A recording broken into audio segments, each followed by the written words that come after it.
Hello friends की खबर भालने मैं Sona's kitchen and ब्लॉगले आपनालोকক स्वागतम जनाइছো। আজি मैं बनाबल लैसो बाटार पनीर मसाला। আজি बहुत दिने हल भिडिओ दिया ना, भाविलो আজি बहुत दिनर मत एटा भिडिओ आपनालोকৰ লগত शेयर करूँ। আজি मैं बाटार पनीर मसाला बनाऊँगৈ, केनेके बनाओ रेसिपिটো आपनालोकको देखाই যাম। আৰু ঘৰত শাহুমা আহিছে আমাৰ ইয়ালৈ, বেটাহঁতৰ লগত খেলি আছে, দেখাইছো ৰব। কি খেলিছা? কি খেলিছা? হয় নেকি? দোকানত কাৰ লগত খেলিছা? আইতাৰ লগত খেলিছা? দোকান কোনে দিছে? দোকানী কোন? তুমি দোকানী? বাবা খেলা দে।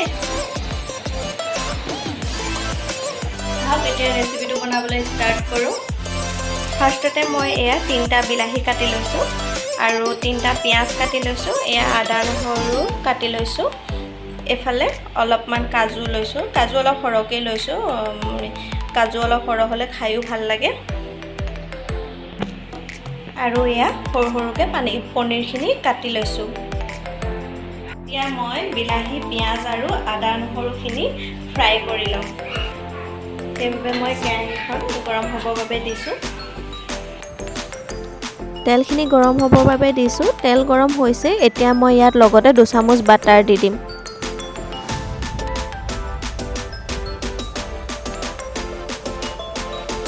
বাটাৰখিনি ভালদৰে মিক্স হৈ গ'ল। এতিয়া মই ইয়াত কাটি থোৱা পিঁয়াজখিনি দি দিছোঁ। পিঁয়াজখিনি দিয়াৰ পাছতে মই ভালদৰে লৰাই পিঁয়াজখিনি মিক্স কৰি লৈছোঁ।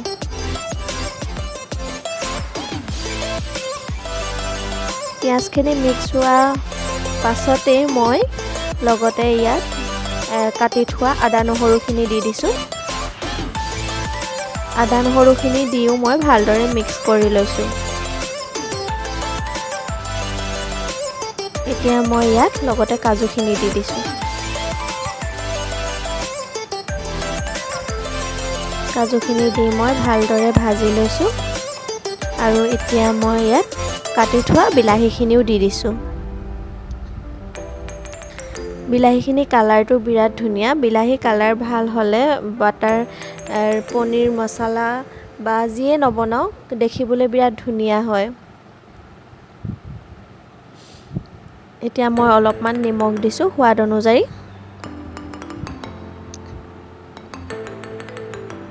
অলপমান হালধি দিছোঁ।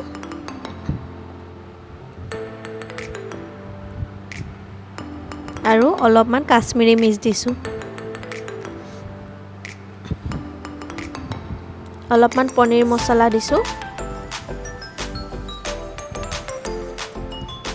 এতিয়া মই সকলোখিনি ভালদৰে মিক্স কৰি লৈছোঁ। মিক্স হৈ গ'ল। এতিয়া মই অলপ টাইমৰ বাবে ঢাকন দি ৰাখি দিম সিজিবৰ কাৰণে। সকলোবিলাক ভালদৰে ভাজ খাইছে, ধুনীয়াকৈ সিজিছে, কালাৰো ভাল আহিছে।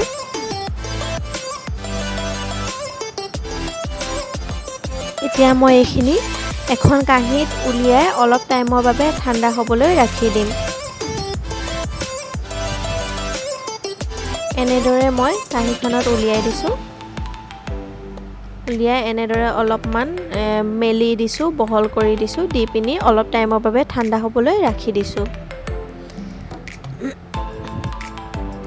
এতিয়া ঠাণ্ডা হৈছে। এইখিনি মই মিক্সিত পেষ্ট কৰি ল'ম। মই সকলোবিলাক ভালদৰে মিক্সিত পেষ্ট কৰি ল'লোঁ। এতিয়া কেৰাহী আকৌ মই গৰম হ'বলৈ দিছোঁ। কেৰাহীত আকৌ অলপমান তেল দিছোঁ আৰু লগতে এচামুচ বাটাৰ দি দিছোঁ।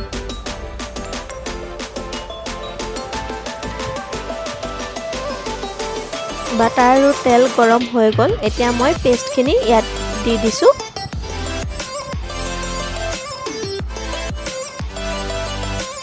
পেষ্টখিনি দিয়াৰ পাছতে মই ভালদৰে লৰাই মিক্স কৰি লৈছোঁ। এতিয়া ওপৰত মই অলপমান কষ্টুৰি মেথি দিছোঁ। আৰু এয়া মই অলপমান পনীৰ আৰু অলপমান গাখীৰ মিক্সিত পেষ্ট কৰি লৈছিলোঁ। এতিয়া মই এইখিনি পেষ্টখিনি দি দিম।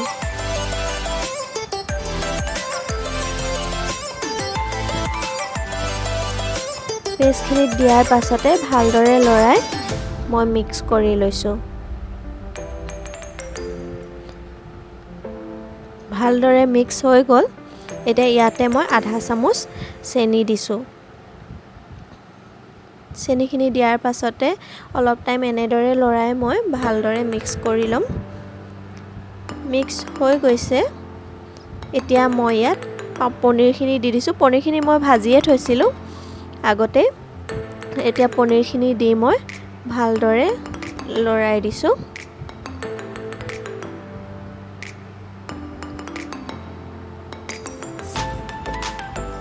সকলোবিলাক ভালদৰে মিক্স হৈ গৈছে।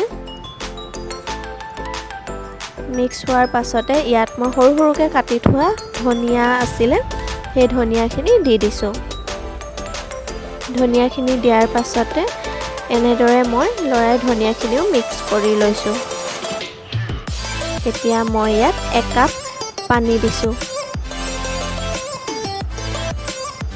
1 কাপ পানী দি এনেদৰে সকলোবিলাক মিক্স কৰি লৈছোঁ।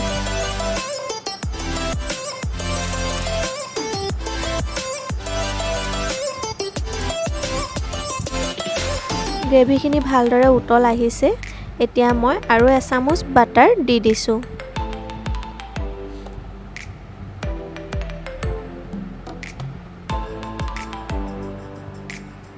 এতিয়া পনীৰখিনি ভালদৰে সিজিলে নমাব পৰা হৈ গ'ল। এতিয়া মই এটা বাউলত পনীৰখিনি নমাই দিছোঁ।